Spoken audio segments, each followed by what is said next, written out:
আপনি যে কিসের জন্য আসেন 2 দিন পর পর, এটা তো আমার খুব ভালো করে জানা আছে। আপনি আসেন কি করতে? আপনার ছেলের কাছ থেকে ফাঁসাইতে, তাই না? মানে আমার জামাই যে কয় টাকা ইনকাম করে ওই টাকাগুলো আপনার 14 গোষ্ঠীরে দিতে দিতেই শেষ হয়ে যায়। যে আমার বোনের দাও 50,000, বাইরে দাও 50,000, আমার এই বাবার দাও 1 লাখ, আমার মায়ের দাও 50,000, এগুলো কি?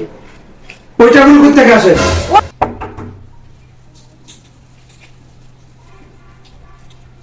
আরে তুমি আসছো, আসো, ভিতরে এসো। কোন গরম বাইরে। হ্যাঁ, একবার দেখি ঘাইমে গেছে। হাড়ি আমার সোনা রে, ও এত কষ্ট করে আসতো না, একদম ঘাইমে পুরো মাথায় গেছে। আরে রাখো না, কি বেশি মায়া যাইতেছে ঘটনা? আরে না, দেখো না তুমি ঘাইমে এত কষ্ট করতেছো, তোমার কষ্ট দেখি কি আমি বয়ে থাকতে পারি? অনেক ঘাইমে গেছে, দেখো না। আসো ভিতরে আসো। মা আজকে ভালোবাসা তুলে কথা আছে। আরে আমি তোমার ভালোবাসি না, ভালোবাসুন কাকে? আসো না। সত্যি? তুমি 10টা না 5টা না একটা মাত্র জামাই আমার। আচ্ছা চলো ভিতরে চলো। বসো। প্রচুর গরম বাইরে, বুঝছো? হ্যাঁ, অনেক গরম। চলো না, টাকা আনছো? আনছি তো। দেখি। টাকা উঠে দিয়ে গেলাম ব্যাংকে।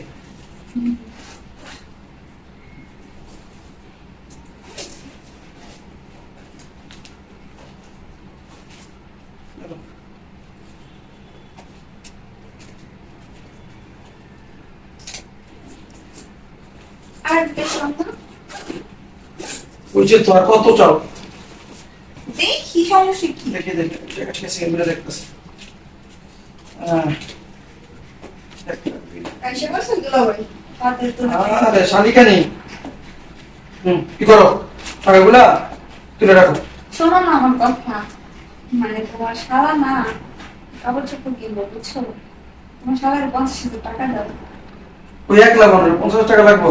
হ্যাঁ লাগবে, অনেকদিন পরে ভাই আবদার করছি, দেখো না তুমি, তোমার 10টা না 5টা না একটা মাত্র শালা, দাও না। আচ্ছা ঠিক আছে, নাও। উঠে রাখো। না শোনো না, আবার কি? যে আব্বা আম্মার জন্য, আব্বা আম্মার জন্য 50,000 টাকা লাগবে। আরে অমন করো কিসের জন্য? তোমার তো শ্বশুর শাশুড়ি, তুমি দিলে পরে তোমার আরো ভালো বেশি বাসবো না? আমি তো তোমার আরো বেশি ভালোবাসি, তুমি বোঝো না?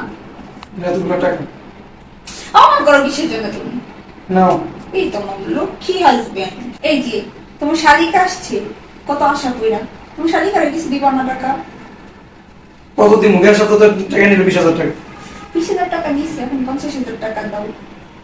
তোমার একমাত্র শালিকা, দেখো না অনেকদিন পর আসলো আমাদের বাসায়, বলতেছে অনেক স্বপ্ন নিয়ে আসছে, দুলাভাই মার্কেট করে দিব, দুলাভাই মার্কেট করে দিব। ও সব বন্ধু বান্ধবীরা বলছে যে আমার দুলাভাইয়ের মতো দুলাভাই হয় না, লাখে একটা। তোমার নিয়ে যে প্রশংসা করে তুমি জানো না, তুমি ভাবতেও পারবে না। দাও। সত্যি দুলাভাই আজকে মার্কেট করতে যাবো ভাবছি। নাও।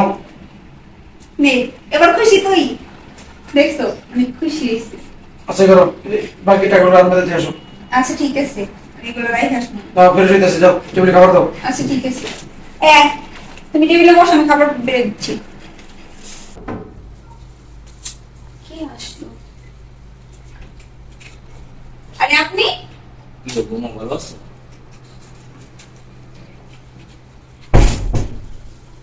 আপনি আবার চলে আসলেন যে? আপনি না যে কয়দিন আগে এসে বেড়ে গেলেন? আবার আসলাম, কি আমার ছেলের বাসায় আসলাম। আমার ছেলে কই? আপনার ছেলে বাসায় আছে, কিন্তু আপনি যান। আপনি শ্বশুরের ভিতরে ঢুকে পড়লেন কিসের জন্য? মানে আপনার কি লজ্জা শরম বলতে কিচ্ছু নাই? ও বুঝতে পারছি, এখন কিসের জন্য আসছেন? ছেলের কাছে গিয়ে টাকা পয়সা হাতানোর জন্য, তাই না? বোমা, আমার ছেলে কই? আপনার ছেলে আছে, বলেন কি বলবেন আমায় বলেন। বোমা, রোজা তো আর 4-5টা বাকি আছে, তো আমার ছেলে আসতে বলছিল। আমার 2টা মেয়ের নাতিপুতি আছে, তো ওনার জন্য কিছু কেনাকাটা করে দিতে হবে। আমি তো জানি আপনি যে কিসের জন্য আসেন 2 দিন পর পর, এটা তো আমার খুব ভালো করে জানা আছে। আপনি আসেন কি করতে? আপনার ছেলের কাছ থেকে ফাঁসাইতে, তাই না? মানে আমার জামাই যে কয় টাকা ইনকাম করে ওই টাকাগুলো আপনার 14 গোষ্ঠীরে দিতে দিতেই শেষ হয়ে যায়। মানে আমার জামাইকে কি একটু শান্তি মতন থাকতে দিবেন না, শান্তি মতন বাঁচতে দিবেন না? টাকা কি আকাশ থেকে পড়ে? না টাকার গাছ লাগায় রাখছি আমরা? সারাদিন বইয়ে বেচারা এত কষ্ট করে এত পরিশ্রম করে ধরে টাকা উপার্জন করে, ওই টাকাটা আপনাদের সহ্য হয় না, আপনাদের জন্য ওই টাকা বেচারা তার কাছে রাখতে পারে না। মানে কি পাইছেন আমার জামাইকে? হ্যাঁ এখানে আমি আপনার বারবার বলতেছি, আপনার ছেলে আসার আগে বাসা থেকে বের হয়ে যান। বোমা, আমার ছেলেকে একটু ডাক দাও, আমার ছেলের সাথে দেখা করে দেবো। কোনো দেখা হইব না, আপনি বের হন, বের হন। আমার ছেলেকে ডাক দাও, ছেলের সাথে এখন গিয়ে যাই। কোনো কথা বলবেন না এই, এই, আব্বা কি বাবা, তুই ভালো আছো? কেমন আছো? বসো বসো। কই যেতেছো? এই যে তোর সাথে দেখা করে আসলাম, বৌমা আমার বিয়ে দিতে চায়। আরে না, মিথ্যে কথা বলতেছে তোমার বাবা। কি হয়েছে? সমস্যা কি? তোমার বাবা আসছে, আইসে আবার চলে যেতেছে। আমার জিজ্ঞেস করলো তোমার কথা, পরে আমি বললাম যে ও শুয়ে রয়েছে, পরে বল তাহলে আমি চলে যাই গা। এই শয়তান, নাটক নাটক বাস। তুমি কি মনে করছো আমি দেখি না? আমি ওখান দাঁড়াদের তো দৃশ্য করে দেখছি। এই তোর কত বড় সাহস! এটা আমার বাবা, আর আমার বাসায় থাইকা তুই আমার বাবাকে বাইর করে দাস। এই শ্বাস তুই পেয়েছিস? ঠিক করছি, এখানে ভুল কিছু করছি? মানে 2 দিন পর পর তোমার বাপ তোমার বাড়িতে আসবো, আইসা এসে তোমার কাছে যে কয়টা টাকা আছে সব কিছু নিয়ে যাবো। 100 বার আইবো, কোটি বার আইবো, 1000 বার আইবো। তোর কি? তোর বাবার বাড়িতে যায়?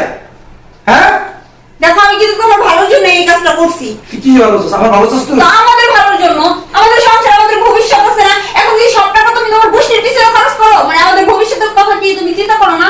এই শয়তানের বাচ্চা, একদম বাড়ি চালাবো না। চুপ থাক, একদম বাড়ি চালাতে মেরে গেলাম। এই তোর বাবার টাকা দেই? টাকা তোর বাবার টাকা দেয় না তোর বাবা মাল দিয়ে দিছে? হ্যাঁ, তোর সাহস কত বড়! তুই আমার বাবাকে ঘর টাকা দিয়ে বাইর করে দাস? আমি আমার বাবা আইতে বলছি? এই আমার টাকা আমি বাবাকে দিব? ও, আমার ভবিষ্যৎ চিন্তা করো। আর এই ছোট লোকের বাচ্চা, তুই যখন একটু আগে আমি যখন ব্যাংকে টাকাগুলো উঠে নিয়ে আসলাম, তখন তুই যে বললি যে আমার বোনের দাও 50,000, বাইরে দাও 50,000, আমার এই বাবারা দাও 1 লাখ, আমার মায়ের দাও 50,000, এগুলো কি? ওই টাকাগুলো কোথা থেকে আসে? ওরা তো তোমার কাছে প্রাপ্য, তোমার কাছে পায়, তার জন্য দিতে বলছি। ও, আমার শ্বশুর শাশুড়ি আমার কাছে প্রাপ্য, আর আমার জন্মদাতা পিতা হে আমার কাছে প্রাপ্য না নাকি? হ্যাঁ, তুই সংস্কৃতি দিছে। ও, তার জন্য তো বলি যে বাবা আজকে আইতে পারলাম না, আসার সাথে সাথে ওনাদের কাম্পুসাই দিতেছে, বাবারা কি ভালোবাসা দেখাইতেছে। এই তুই তো ভালোবাসা এইটার জন্য, তখন আমি টাকাগুলো না দিতাম এই ভালোবাসা কি ফুটুস উড়ে যেত গা। তো শ্বাস কত বড় হয়? হ্যাঁ, তুই কোন শ্বাস আমার বাবাকে বের করে দাস? কথা বলছ না কেন? লজ্জা লাগে না? তোর বাবার লজ্জা নাই যে জামাতে টাকা নিয়ে চলে, টাকা নিয়ে খায়? তাও তো আমি একদিন বলছি, আমি কোনো কথা বলছি যে আমি দিতে পারবো না? ঠিক আছে, শ্বশুর শাশুড়ি শালি, ছোট ভাই ছোট বোন, বাবা শ্বশুর বাবার মতো আমি দেই। আমি কোনোদিন বলছি যে দিতাম না? তো তুই কেন আমার বাবাকে সহ্য করতে পারছ না? আমার বাবাকে টাকা দিলে, আমার গোষ্ঠীর ভিতরে আমার ভাই বোন যারা আছে ওদেরকে টাকা দিলে তোর সহ্য হয় না? কি রে, এখন আছে না? এখন হইতে মুহূর্তে আমি সিদ্ধান্ত নিলাম, এখন হইতে 1 টাকা 1টা পয়সাও তোর বাপ মায়ের ভাই বোন আমি দিব। কি বলতেছো তুমি? ও, কি বলতেছো তুমি? ও, তোমার বাপ মা খাইলে ভালোই লাগে আর আমার বাবা খাইলে কষ্ট লাগে নাকি? এত বড় করছে কে আমারে? আমার বাবা করছে। লেখাপড়া শিখেছে কে? আমার বাবা শিখেছে। তোর বাবা আমার লেখাপড়া শিখে নাই, তোর বাবা আমার খাওয়ায় নাই, তোর বাবা আমার বড় বড় করে নাই, সবকিছু করছে আমার এই বাবা। আর সেই বাবার আমি টাকা পয়সা দিতে পারবো না, সে বাবার খোঁজ খবর নিতে পারবো না, কিন্তু তোমার বাপ্পার খোঁজ খবর নিমু, তোমার ভাই বোনের খবর নিমু। বাবা, এই সাবধান করে দিতে, কোনটা চাস তুই? নাহলে এই মুহূর্তে তো তালাক দিয়ে দেবো, একদম তালাক দিয়ে দেবো। তুমি কি বলতেছো এগুলো? এইটাই বলতেছি, আমার বাবা যখন মনে চাইবে, আমার ভাই বোন আত্মীয় স্বজন তাদের যখন মনে চাইবে তখন আসবে, তুই কোনো কথা বলতে পারবি না। মনে থাকবো? হ্যাঁ, ঠিক আছে। ঠিক আছে। তোদের মধ্যে কিছু নারী আছে সংসারে গেলে জানাস, শ্বশুর শাশুড়ি মানে চোখেই দেখতে পারে না, তাদের ভালোটা তাদের কাছে এত খারাপ লাগে, মানে করার মতো না, মানে বিষের মতো। শ্বশুর দেখতে পারি না, শ্বশুর আসবে কেন, শাশুড়ি আসবে কেন? তোর বাপ মা যখন আসে আমি ব্যবহার করি, কথা বলছে কেন? তোর বাপ মা এসে যখন 15 দিন 20 দিন 1 মাস 2 মাস 3 মাস বেড়ায় যায়, এই আমার বাবা তো মনে আছে বছরে একবার, সে গ্রামে আসে, গ্রামে থাকে, গ্রামে থাকতে তার পছন্দ, গ্রামকে ভালোবাসে। তোর একদিনও বলছি যে তোর বাপ মা কেন আসে? বলছি? তো তুই কেন বলবি? আমার ভুল হয়েছে। আমি এই লাস্ট সুযোগ দিলাম, আমি দ্বিতীয়বার যে এরকম কথা করছ না, একদম রাত্রি যাইতে বের করে দেবো আমি। ঠিক আছে, আর এরকম করবো না। যা বাবার প্রতি নিয়ে যা। বাবা আমার ভুল হয়েছে, আমার মাফ করে দিন। বলেন তুমি আসো। সবাই তো জানি কোথাকার বাবা রে বাবা, বেয়াদ হবে।